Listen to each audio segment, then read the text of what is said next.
ஓம் ஸ்ரீ பிரித்யங்கரா தேவியே போற்றி போற்றி. ஓம் ஸ்ரீ பிரித்யங்கரா தேவியே போற்றி போற்றி. என் அன்பு குழந்தையே, இன்று உன் பிரித்யங்கரா உனக்கு ஒரு எச்சரிக்கையான பதிவினை தான் கொண்டு வந்திருக்கின்றேன். என்னை உன் தாயாக நினைப்பாயானால் நான் சொல்ல வருவது என்னவென்பதை நீ நன்றாக புரிந்து கொள்வாய். உன் அம்மா உனக்கு ஒருபோதும் தீங்கு நினைக்க மாட்டாள் என்ற நம்பிக்கையோடு நீ என் வாக்கினை முழுமையாக கேட்க வேண்டும். என் தங்கமே, இந்த பிரித்யங்கரா உனக்கு தெரிவிக்க வந்திருக்கின்ற விஷயத்தை கேட்டவுடன் நீ பயப்படக்கூடாது. ஏனென்றால் இந்த பிரித்யங்கராவை வணங்குகின்ற குழந்தைகளுக்கு பயம் என்ற ஒன்று அகராதியில் இருக்கக்கூடாது. என்ன நடந்தாலும் பார்த்து கொள்ளலாம் என்ற தைரியம் மனதிற்குள் இருக்க வேண்டும். என் குழந்தையே, வெளியில் பயப்படுவது போன்ற ஒரு தோற்றத்தை நீ உருவாக்கினாலும் உன் மனதிற்குள் இந்த பிரித்யங்கராவை சுமந்து கொண்டு எப்பொழுதுமே தைரியமாக இருக்க வேண்டும். என் குழந்தையே, உன் இல்லத்திற்குள் உனக்கே தெரியாமல் ஒருவர் செய்வினையை வைக்க வந்திருக்கின்றார் என்று உன்னை எச்சரிக்கை செய்ய வந்திருக்கின்றேன். செய்வினை என்று சொன்னவுடன் நீ பயந்துவிடக் கூடாது. இந்த பிரித்யங்கராவை தாண்டி எந்த ஒரு செய்வினைகளும் உன்னை நெருங்காது என்பதில் முதலில் நீ தெளிவாக இருக்க வேண்டும். நான் இருக்கும் வரை எந்த ஒரு தீய சக்தியும் உன்னை நெருங்காது. அப்படி இருந்தால் ஏன் ஒருவர் எனக்கே தெரியாமல் செய்வினை வைக்க வந்திருக்கிறார்கள் என்று சொல்கிறீர்கள் தாயே என்று நீ கேட்கலாம். என் தங்கமே, உனக்கு அதற்கான பதிலை நான் சொல்கின்றேன்.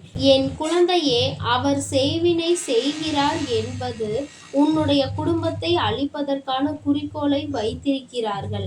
அதை அவர் எப்படி செய்ய வந்திருக்கிறார் என்று உனக்கு நான் தெளிவாக சொல்கிறேன்.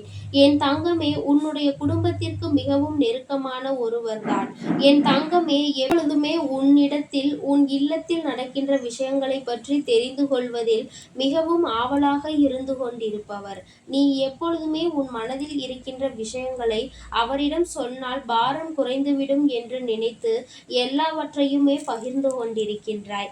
என் தங்கமே, நீ பகிர்ந்து கொள்வது தவறான விஷயம் கிடையாது.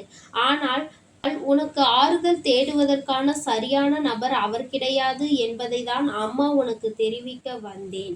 என் தங்கமே, அவர் உன்னிடத்தில் உன்னுடைய ரகசியங்களை எல்லாம் கேட்டுவிட்டு உன் இல்லத்தில் இருக்கின்ற பிரச்சனைகளை எல்லாம் கேட்டுவிட்டு மனதில் என்ன இருக்கிறது என்பதை எல்லாம் தெரிந்து கொண்டு நீ யாரை பற்றி அவரிடம் வருத்தப்படுகின்றாயோ, யாரை பற்றி நீ வேதனைப்படுகின்றாயோ அவரிடமே சென்று நீ சொன்ன வார்த்தைகளை எல்லாம் சொல்ல காத்து கொண்டிருக்கின்றார்.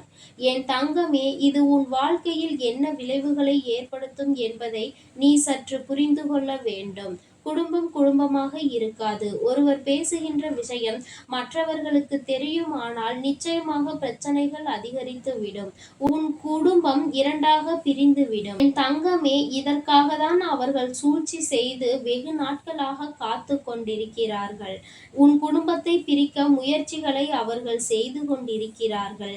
யார் வந்தாலும் சரி, யார் போனாலும் சரி, நல்ல எண்ணத்தோடு மட்டும் உன் இல்லத்திற்குள் வந்தால் உன் இல்லத்திற்கு நல்லது என்பதை நீ புரிந்து கொள்ள வேண்டும். தீய எண்ணங்களோடு உள்ளே வருபவர்களால் உன் இல்லத்தில் என்றுமே சோதனைகள் தான் அதிகமாகும் என்பதை நீ புரிந்து கொள்ள வேண்டும்.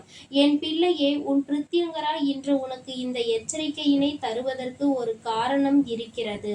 என் பிள்ளையே, வாழ்க்கையில் பிரச்சனை கஷ்டங்கள் என்று எப்பொழுதும் என்னிடம் அழுது கொண்டிருக்கின்றாய் அல்லவா? என்னை உன் தாயாக நினைக்கின்றாய் அல்லவா? இந்த ஒரு விஷயத்தில் நீ அதிகமாக கவனம் செலுத்தினால் போதும். பாதி பிரச்சனைகள் இல்லாமல் தீர்ந்துவிடும் என்பதற்காக தான் உனக்கு அதனை உணர்த்த முயற்சி செய்து கொண்டிருக்கின்றேன். என் பிள்ளையே, இந்த பிரித்யங்கரா இதை நான் நேரடியாக கண்டதால் தான் உனக்கு முன்கூட்டியே எச்சரிக்க வந்துவிட்டேன். என் தங்கமே, அவர் மனதில் துளி அளவு கூட நல்ல எண்ணங்கள் இல்லை. ஆனால் உன்னோடு சிரித்து பேசுவது போல நடித்து கொண்டிருக்கின்றார்கள். என் குழந்தையே, இப்பொழுது நீ நினைக்கலாம், அம்மா என்னிடம் பேசுகின்ற உறவுகள் எல்லாம் நல்லபடியாக தான் பேசுகிறார்கள். ஆனால் நீங்கள் சொல்ல வருவது யார் என்று நான் எப்படி உணர்ந்து கொள்வது என்று நீ நினைக்கலாம். என் தங்கமே, அதற்கு அம்மா உனக்கு ஒரு அடையாளத்தை காட்டுகிறேன். அவர் எப்படி இருப்பார், அவர் எப்படி உன்னோடு பேசுவார் என்று.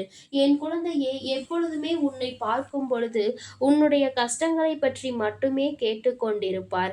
நீ அவருடைய விஷயங்களை பற்றி கேட்டால் ஒருபோதும் அதை பற்றி முழுமையான விவரங்களை உனக்கு தெரிவிக்க மாட்டார். அவர் குடும்பத்தில் ஏதோ பிரச்சனை என்று யாரோ மூலமாக நீ கேள்விப்பட்டு அவரிடம் கேட்டால் கூட அவர் ஒருபோதும் உனக்கு சொல்லிவிட மாட்டார். அப்படியெல்லாம் என் குடும்பத்தில் எந்த பிரச்சனைகளும் இல்லை என்று சொல்லி தட்டி கழித்து விடுவார். ஆனால் உன்னிடம் உன்னுடைய குடும்ப பிரச்சனைகளை தெரிந்து கொள்வதில் மிகவும் கவனமாக இருப்பார். கண்ணும் கருத்துமாக உன்னிடம் எல்லா விஷயங்களையும் கேட்டு தெரிந்து கொள்வார். மேலும் உனக்கு ஆறுதலையும் அதிகமாக அள்ளி கொடுப்பார்.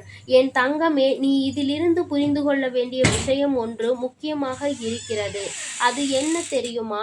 அவர் மனதில் நல்ல எண்ணங்கள் இல்லை. அது மட்டும் அல்லாமல் நீ எப்படி உன் குடும்பத்தில் உள்ள விஷயங்களை அவரிடம் சொல்கின்றாயோ அதை அவர் மற்றவர்களிடம் போய் சொல்லி சிரிக்கின்றார். அதுபோலதான் அவரின் குடும்ப விஷயங்களை உன்னிடம் சொன்னால் நீயும் செய்வாய் என்ற எண்ணம் அவர் மனதில் இருக்கிறது. அவர் என்ன செய்கின்றாரோ அதைதான் மற்றவர்களும் செய்வார்கள் என்ற எண்ணம் அவர்களுக்குள் இருப்பதால்தான் அவரினுடைய குடும்பத்தில் உள்ள விஷயங்களை பற்றி உன்னிடம் பகிர்ந்து கொள்ளாமல் இருக்கிறார் என்பதை நீ புரிந்து கொள்ள வேண்டும். எல்லோரும் எப்பொழுதும் ஒன்று போல் இருப்பது கிடையாது.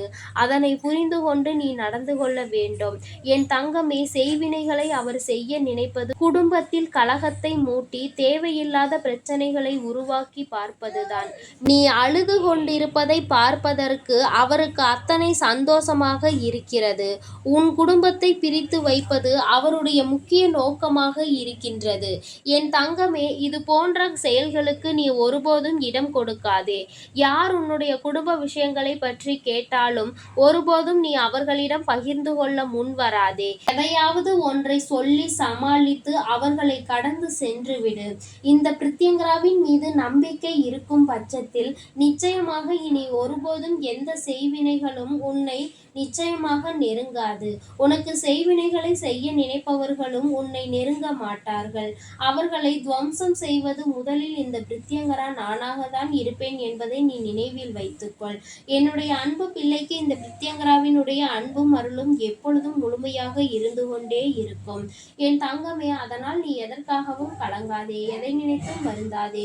நீ நல்லதையே நினைத்தால் உன் வாழ்வில் எல்லாம் உனக்கு நல்லதாக மட்டுமே நடக்கும். ஓம் ஸ்ரீ பிரித்யங்கரா தேவியே போற்றி போற்றி. ஓம் ஸ்ரீ பிரித்யங்கரா தேவியே போற்றி போற்றி.